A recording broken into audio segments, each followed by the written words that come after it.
Mowgli घने जंगल से गुजर रहा था। उसकी इंद्रियां सतर्क थीं। वह भेड़ियों के बीच पला बड़ा था, लेकिन जंगल से अभी भी उसे बहुत कुछ सीखना था। आज वह जंगल के एक ऐसे हिस्से में आ पहुंचा था जहां वह अक्सर नहीं जाता था। जैसे ही उसने झाड़ियों को पार किया, उसे एक धीमी सी सरसराहट सुनाई दी। उसका दिल जोर से धड़कने लगा जब उसने देखा कि उसके सामने एक बड़ा सांप पेड़ की डाल पर लिपटा हुआ था।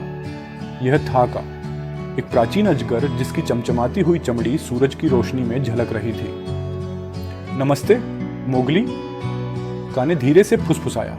उसकी आंखों में चमक थी। तुम इतनी गहराई में जंगल में क्या कर रहे हो? मोगली ने सतर्क होकर एक कदम पीछे लिया। वह का की ताकत और उसकी चालाकी से वाकिफ था। मैं सीख रहा हूं का।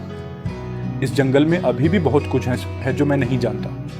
का पेड़ से नीचे सरकता हुआ मोगली के पास आया। उसकी विशालकाय शरीर पेड़ के तने के चारों ओर लिपट गई। सीख रहे हो? हाँ, जंगल में बहुत कुछ सीखने को है, अगर कोई सही जगह देखे। लेकिन सावधान रहो छोटे दोस्त, हर ज्ञान सुरक्षित नहीं होता।